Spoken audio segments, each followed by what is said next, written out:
सवाल ये नहीं है कि सुप्रीम कोर्ट ने यूजीसी 2026 के नियमों पर रोक क्यों लगाई। आज असली सवाल ये है कि क्या ये सब पहले से तय था। यूजीसी ने 2026 के लिए जो नए नियम पेश किए उन्हें एसटी, एससी, ओबीसी छात्रों के हित में बताए। दावा किया गया कि ये जो नियम है कैंपस में होने वाले जातिगत भेदभाव को रोकेंगे। सुनने में तो बिल्कुल मतलब कि एक अच्छा लगता है कि चलो ठीक है, सुधरेगा। लेकिन जब इस नियम को ध्यान से पढ़ते हैं तो कहानी बदलने लगती है। इन नियमों में भेदभाव की परिभाषा को इतना लचीला और अस्पष्ट बना दिया गया। उसमें धर्म, जाति, लिंग, भाषा, जन्म स्थान, आर्थिक स्थिति सब कुछ एक साथ जोड़ दिया गया और फिर उसी ढांचे के भीतर जाति आधारित भेदभाव को अलग से परिभाषित कर दी। यही वो बिंदु था जहां ढांचा कानूनी रूप से कमजोर हो गया। सुप्रीम कोर्ट में जब याचिकाएं दर्ज हुई तो जजों ने भी यही सवाल उठाया।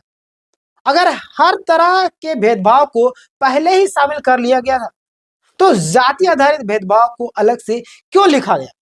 यही अस्पष्टता कोर्ट के सामने सबसे बड़ा मुद्दा बन गया। नतीजा यह हुआ कि सुप्रीम कोर्ट ने 2026 के नियमों पर रोक लगा दी और 2012 वाले नियमों को अस्थायी रूप से लागू करने का आदेश दे दिया। अब यहां रुककर सोचिएगा, क्या यूजीसी, शिक्षा मंत्रालय और केंद्र सरकार को यह नहीं पता था कि इतने संवेदनशील मुद्दे पर बनाए गए नियम अगर साफ और स्पष्ट नहीं होंगे तो उन्हें कोर्ट में टिक नहीं पाएगी।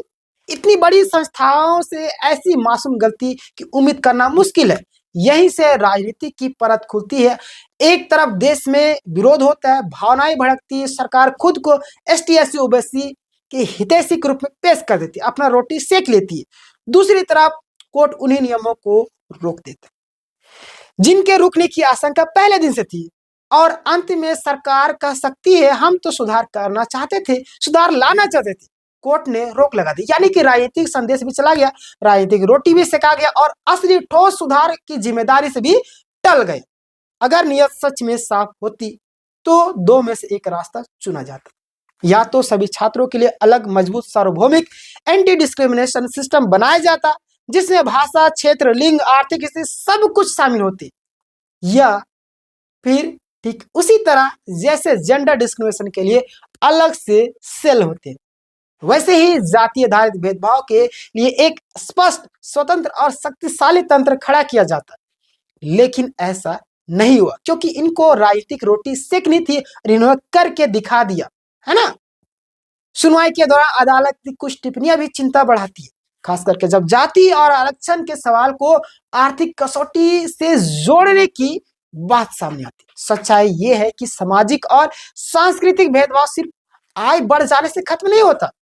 आईएएस बनने से, प्रोफेसर बनने से, ऊंचे पद पर पहुंचने से समाज में अपने आप गायब, मतलब कि समाज में जाति अपने आप गायब नहीं होती।